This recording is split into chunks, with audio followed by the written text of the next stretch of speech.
یارسانەکان میوزیکی زیکر و زیکری میوزیک یاران یاوەران ڕای حەق ڕاستیەن پاکی دروستی و ڕەدا و خاسیەن کەڵامی پیر نازدار شیرازی بەندی 55 مێژووی یارسانەکان دەگەڕێتەوە بۆ 3000 ساڵ بەر لە ئێستا و لە پاڵاینەکانی زەردەشتی و ئێزیدی بە کۆنترین ئاینەکانی کووردا دەنرێت. بنەڕەتی وشەی یارسان دەگەڕێتەوە بۆ دوو وشە، یار لەگەڵ سان. یار بەواتای دۆست یان هاوڕێ، سان بەواتای پەروەردگار، سوڵتان، هەتاو، بەرد و چەند واتایەکی تریش. بەسەریەکەوە بەواتای هۆگر و دۆستی پەروەردگار یان دۆستی خۆرەتاو یان هاوڕێی سوڵتان. تەواوی ئەو لێکدانەوانە بۆ وشەکە کراوە بە پێی سەرچاوە و لێکۆڵینەوەکان. بەر لە هاتنی ئاینی ئیسلام بۆ ناوچەکە کورد شوێنکەوتووی ئاینی یارسان و زەردەشت و ئێزیدی بوو. ئیسلام بۆ یارسانەکان وشەی گاوری بەکارهێناوە کە مەبەست بۆ ئەو هۆزە گەورەی گۆران بووە کە هەڵگری ئەو باوەڕە بوون و مەبەست تێیدا ناسینەوەیان بووە بە کاسانی بێباوەڕ. چوار بنەما سەرەکیەکەی ئاینی یارسان: یەکەم، ڕاستگۆیی لە نیەت و کردار و ڕەفتار. دووەم، پاکیەتی لە دەم و بیر و دڵ و هزر. سێەم، خۆبەکەمگری. چوارەم، سەبر و ئارامگری. فەلسەفەی ئاینەکە: یارسانەکان باوەڕیان بە دۆنادۆن هەیە، واتە باوەڕیان بەوەیە ڕۆح نەمرە و کاتێ لە جەستەیەکدا دەردەچێت دەچێتە جەستەیەکی تر. ئەگەر مرۆڤەکە باش بێت دەچێتە جەستەی منداڵێکەوە و سەر لەنوێ دەست پێ دەکاتەوە. ئەگەر خراپ بێت وەک سزا دەچێتە لاشەی ئاژەڵێکی درەندا. هەر ڕۆحێک بە پێی فەلسەفەی دۆنادۆن سوورەکەی کاتێک کۆتایی دێت کە پاک بێتەوە.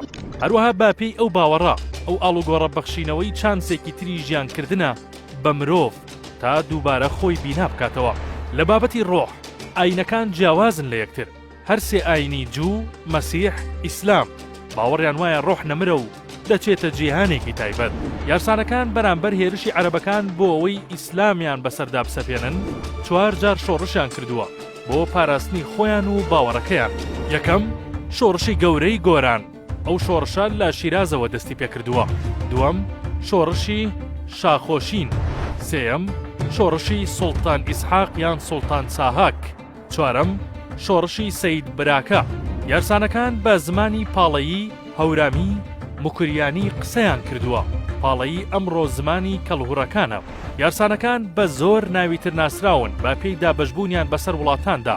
لە تورکیا و سووریا پێیان دەوترێ عەلەوی کە جیاوازن لەو مەزهەبە شیعەی بەو ناوەوە بوونی هەیە. لە ئازەربایجان پێیان دەوترێ گیولانلەر. لە کوردستانی باشوور پێیان دەوترێ کاکەیی یان هاواریەکان. لە ناوچەکانی کەرکووک و خانەقین پێشیان دەوترێ خێڵی ماچۆ. لە ئێران پێیان دەوترێ ئەهلی حەق.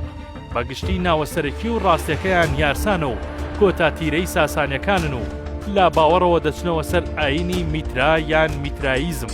یارسانی یان ئاینی یار ئاینێکی عیرفانیە و بەشی زۆری پەیڕەوانیان لە ڕۆژهەڵات و باشووردا دەژین. چەشنی ئاینی زەردەشتیەکان ئاگریان لا پیرۆزە. لەگەڵەوەی مێژووی ئاینەکە زۆر کۆنا، بەڵام پێکاتە و شکلی ئێستای ئاینەکە گرێدراوە بە دەوری سوڵتان ئیسحاق یان ساهاک. کتێبی سەرەکی ئاینەکە سەرنجامە کە بنەماکانی تیادا جێگیر کراون.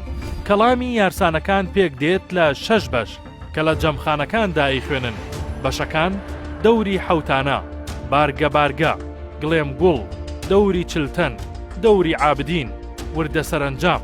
بەدەر لەمانە کۆمەڵێک کۆنووسی تریان هەیە لە سەدەی 4 بۆ 7 کۆچی دانراوە. لەوانە دەوری بەهلول، دەوری بابا سەرهەنگ دەودانی، دەوری شاخۆشین، دەوری بابا ناوز. هەندێ دەفتەر و کۆنووسی تریان هەیە کە لە بۆنە ئاینیەکاندا بەدەم ئالەتی پیرۆزی خۆیان تەنبور دەیڵێن. لەوانە پردیوەر، دەفتەری ساوا، بابا جەلیل، دەورەی دێوانە، دەورەی حەیدەری، کەڵامی ئەڵماس، کەڵامی تەیمور، کەڵامی ئێڵبەگی جاف، کەڵامی نەورۆز، دەورەی دامیار. یارسانەکان وەک ئاینەکانی تر خاوەنی مەراسیم و سلوتی تایبەت بە خۆیانن. 3 ڕۆژ بە ڕۆژوو دەبن و 4م ڕۆژ دەیکەن بە جەژن، چیرۆکی ڕۆژوو جەژنەکەیان. ئەو کاتەی سوڵتان ساهاک دەیەوێت لە شارەزورەوە بگەڕێتەوە بۆ ناوچەی هەورامان، هێرشیان دەکرێتە سەر. ناچار لە ئەشکەوتێکدا بۆ ماوەی 3 ڕۆژ بە برسێتی دەمێنێتەوە. 4م ڕۆژ لە دەربازبوونیاندا لەلایەن ژنێکەوە خواردنیان پێدەدرێت کە پێکاتووە لە برنج و کەڵەشێر. بۆیە لەم 3 ڕۆژەدا بە ڕۆژوو دەبن و جەژنەکەیان لە 4م ڕۆژ بە هەمان ئەو خواردنە دەکەنەوە کە جۆرێک لە پیرۆزی وەرگرتووە. بەدەر لە خواردن هەنار وەک میوە پیرۆزی خۆی هەیە و بە هەمان جۆری خواردنەکە پەیوەستە بەو ئوستورە یان ئەو ڕووداوەوە. ئاینی یارسان و نهێنی بەشێکی زۆری ڕێوڕسمە ئاینیەکانیان و شێوازەکانیان بە نهێنی ماوەتەوە و پەیڕەوکارانی نایدرکێنن لەوانە کاتی ڕۆژوشکاندن و دابەشکردنی خواردن، ناشتنی تەرم و زۆر شتی تر.